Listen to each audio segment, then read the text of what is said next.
Time to go.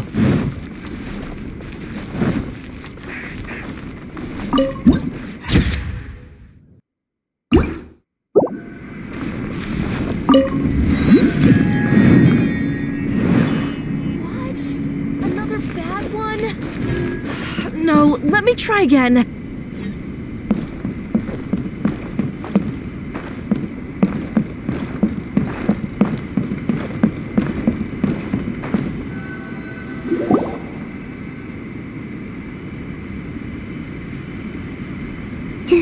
Do you think that's Lady Yai? Oh, no wonder Junyo is so excited. She has a really striking presence. Also, is it just Paimon? Or did she look right at us just now? It was probably nothing. It's not like she's ever seen us before.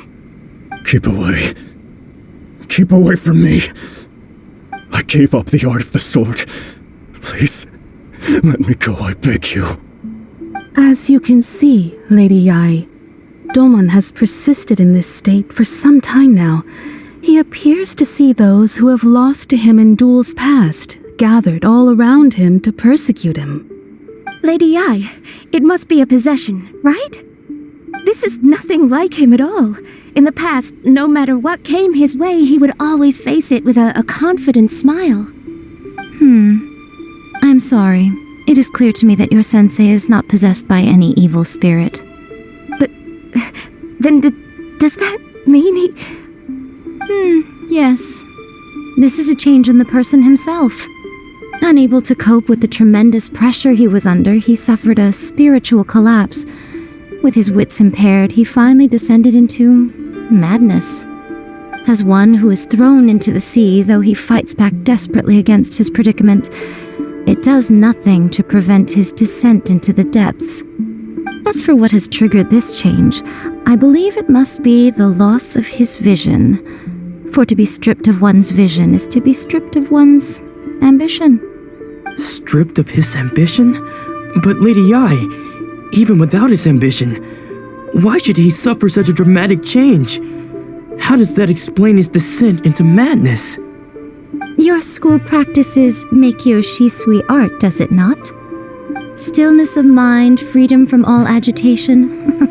What a fine notion that would be if any in this world could ever hope to achieve it. There was once one who claimed to be indifferent to rank and reward, and who fled enraged when defeated by his junior. And then there was an aged swordmaster who was aggrieved enough that he crossed blades with a disciple he himself had taught. Then, what of the one who crossed blades with his own sensei and beloved fellow disciple, and defeated them both? Can one truly remain unagitated, of still mind in moments such as these? Lady Yai, I'm not sure I understand. The path of the swordmaster is filled with twists and turns. It is no small undertaking to pursue the position of greatest swordmaster in the world. It requires one to take their sword firmly in both hands and cut down the hopes and dreams of others, even those of one's closest companions. Only a deep commitment to his ambition to become the best made it possible for him to rise above the pain of these encounters, to focus on the way ahead. When that ambition disappeared, he began to doubt himself. As he battled his growing anxiety, he slowly descended into the state you see him in now. Much like a certain fatally flawed friend of mine. Poor sensei. To think he's been suffering so greatly. I'm sorry. It's all my fault. Father, Sensei. Onsai. That's enough. Huh? Isn't that Onsai? Where did he come from? Did he follow us the whole way here? Onsai. Why are there two of you? Is that you or a ghost? You're here for revenge, aren't you? I knew it would come. I never should have. You're right to assume that my feelings towards you are far from kindly. But I didn't come here to settle a score. It's been so long now that I made peace with it years ago. You did nothing wrong that day. I couldn't face the humiliation. That's why I ran. I don't think most of the people you beat along the way would hold it against you. On the contrary, when you cut our ambitions short, we entrusted them to you, in the hopes that they might carry you further. Now I know that we can't place our hopes in you any longer, since you've been stripped of your ambitions too. But that is no reason to strip them of theirs. Follow the way of the sword all the way to the highest peak. You taught them that, didn't you? But what if one day, the same thing happens to them? I put everything I had into trying to become the best. But what if it was all a huge mistake right from the start? If there's a chance they'll end up like me one day, I'd rather they stay where they are now than go any further down this path. Have you asked them what they think? Sensei, after you rescued me from the hands of the pirates, I told myself I would follow in your footsteps for the rest of my days. I can't know whether I will suffer in my future as you do now. All I know is that here and now, in the present, I wish to continue. I want to keep going until the day that I can stand before everyone with my head held high and announce that I, like my sensei Domon before me, am a master of Meikyo Shisui art. Nanako's far from the only one. Actually, all of us think that way. Goodness. Well, You see? You can place the ambition you once had in their hands. Being stripped of your ambition is something that's never happened to me, so I can't claim to understand it. But I do know what it feels like to have your ambitions crushed. That's what happened on the day that you so effortlessly defeated me. So, just as I once placed my ambitions onto you, it is time for you to release yours into their custody. You are not in the same position that I was. When I left, I had nothing to my name.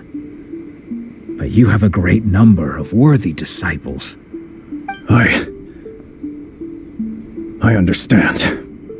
I'm sorry to have made you worry for me, and for the state of Meikyo Shisui art. I no longer have the resolve to become the best in the world. The emptiness and suffering inside of me will not abate, so I cannot hope to still my mind and be free of agitation. But as your sensei, I shall commit to imparting unto you everything I have learned in my life so far. This is my promise. And I humbly ask Onsai, my senior, to hold me to my word. You can count on that. I'd be checking in on you occasionally anyway, just to make sure you hadn't lost your mind again. But I am now used to the life of a wanderer. I do not belong in the dojo anymore, so I will simply stop by once in a while to make sure you aren't cutting any corners with them. Well, don't just stand there staring at me. Say thank you to Lady Yai and then get yourself back home.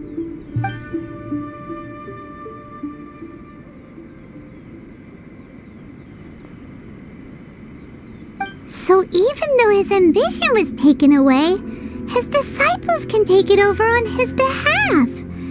Guess that sorta solves this one, huh? Traveler, a moment, please. Lady Yai has some words for you.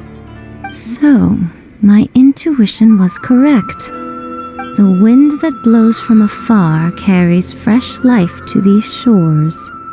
For us to meet now is premature. Nevertheless, you set foot on these islands at precisely the right moment.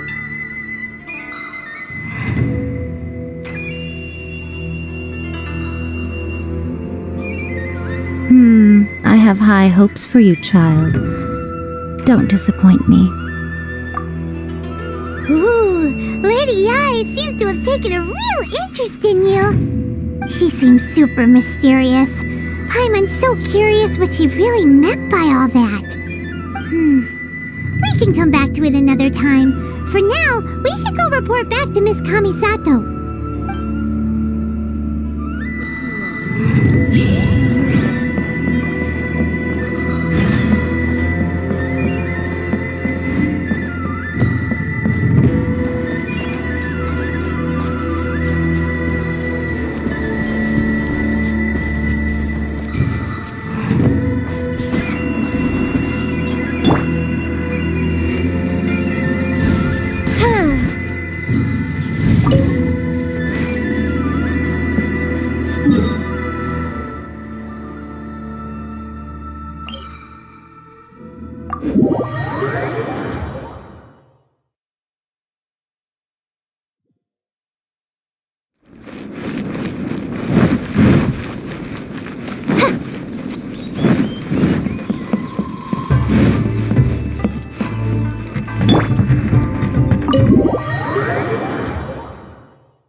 Guess who fulfilled all your wishes?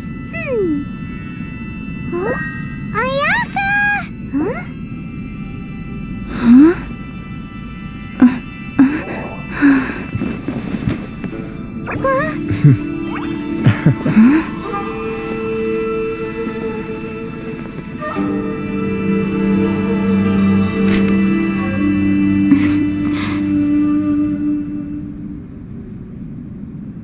Traveler, Paimon, it is a pleasure to finally meet you both face to face. I have heard all about how you helped our three friends. My sincerest thanks to you. Yeah, short of getting them their visions back, it seems like there's no way to really help them. Ayaka, how come this time you get to come out and meet us in person? Because now that you have done the three things I asked of you, I consider you to be my friends. As you will observe, I dispense with the screen for Toma also. Wait a second. But isn't Toma your, servant? Paimon's happy to help and all, but Paimon sure as heck did not sign up to be a servant. Oh. Paimon, you are most entertaining. Toma is first and foremost my friend, and was so before he ever became my attendant. Oh, okay then. Ayaka, you seem pretty different out in the open compared to how you are behind the screen. Alright. Thank you both kindly. Back to the matter at hand. You have now witnessed the pain of those deprived of their visions. What are your feelings on what you have seen? Perhaps in the eyes of a deity such as the almighty Shogun, the lives of those who inhabit the world are inconsequential. Thunders roar, lightnings flash, the winds assault, and the rains descent. All these things take place with no regard for the feelings of the common people. But I believe that surely you understand what they must endure. It seems that perhaps now you can appreciate my feelings on all of this. In which case, perhaps you would be willing to reconsider your stance? You will? Really? Naturally. Alright, bravo, my lady. You were right all along. See? I told you she wouldn't reject them. I'd placed my trust in the right person after all. Now then, given that the remainder of our discussion pertains to matters of a more confidential nature, perhaps we could move to the Komori Tea House?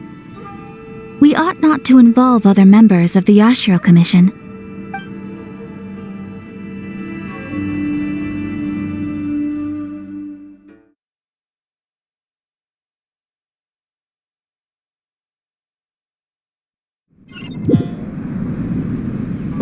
here we are again. Please continue without me. I'll keep watch.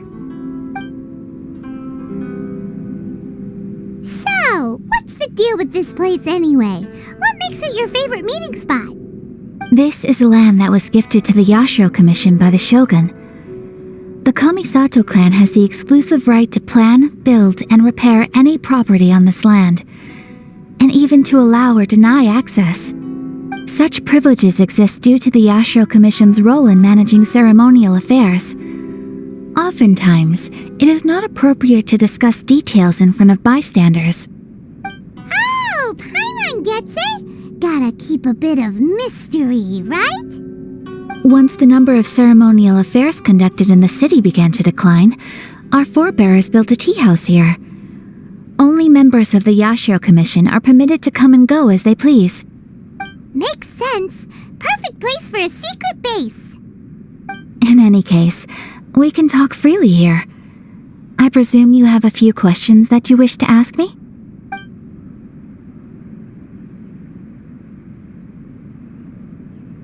The almighty Shogun. I've seen her on but only a few occasions, most of them formal ceremonies. She inspires awe, commands respect, and exudes a sense of absolute authority. But as I recall, there was something else about her that struck me even more deeply. It was her almost complete lack of any emotion. In that sense, she appeared to me to be less of a ruler and more of, well, an executive official, I suppose, focused exclusively on her single goal of implementing eternity, acting accordingly without feeling. The issue is this. For the vast majority of people, the Vision Hunt Decree is something that has no implications whatsoever. After all, it is but a tiny minority of people who receive visions. Moreover, it is not unknown for visions to spark jealousy in others. Because of this, the attitude of most people towards the Vision Hunt Decree is one of indifference. How can they be like that? Paimon's getting mad. Nevertheless, in addition to us, there is also the resistance on Watatsumi Island. Resistance? You mean like an army fighting against the decree? Yes. Many who have lost or fear losing their visions have rallied together under Sangonomiya on Watatsumi Island to form a resistance group. To say a little more about Sangonomiya, historically, there has always been some conflict between them and the shogunate of Narukami Island due to their different belief systems. But I do wonder whether there may be some other agenda behind their resistance movement, beyond merely fighting the Vision Hunt Decree. Of course, we have tried on numerous occasions. Unfortunately, each time a proposal to repeal the decree arrives at Tenshukaku, it is promptly vetoed by both the Tenryou Commission and the Kanjo Commission, and subsequently scrapped. They invariably adopt a stance of unconditional support for the shogun's decisions. They have no interest in discussing anything. It almost makes one wonder whether they had a hand in the shogun's sudden decision to issue the Vision Hunt Decree. Ooh, Paimon has a question though. Oh? What would you like to know, Paimon? Have you got a plan yet to fight the Vision Hunt Decree? To be honest, we do not. What? Please, do not forget that challenging the Vision Hunt Decree is tantamount to challenging a deity. Coming to terms with that is already a difficult step to take. So what are we gonna do? Well, for the moment, all we can do is try and reduce the harm that is being caused by this decree. For example, by providing vision bearers with safe refuge, or manufacturing counterfeit visions for them as a contingency measure. You're telling Paimon that there are people out there who can make fake visions? Don't underestimate the talents of the craftspeople in Hanamizaka. To the naked eye, their counterfeits are indistinguishable from the genuine article. The problem we are facing right now is that Master Masakatsu, who was providing us with counterfeit visions, has recently been arrested by the Tenryou Commission. Darn! So they found out about it? Ugh. Yes. We knew it was not a long-term solution, and that it was only a matter of time before it would be exposed. But we cannot simply abandon Master Masakatsu. Exactly. I feel the same way. But given mine and Toma's identities as part of the Yashiro Commission, breaking him out of prison would risk dragging down the reputation of the entire Kamisato clan should we be caught. That would only serve to cast suspicion on any future activity we might seek to attempt. By no means do we intend to place the burden of such a task on your shoulders alone. When you are ready, go to Hanamizaka and look for a fireworks shop run by the Nagonohara family. There, you will find someone who can help you.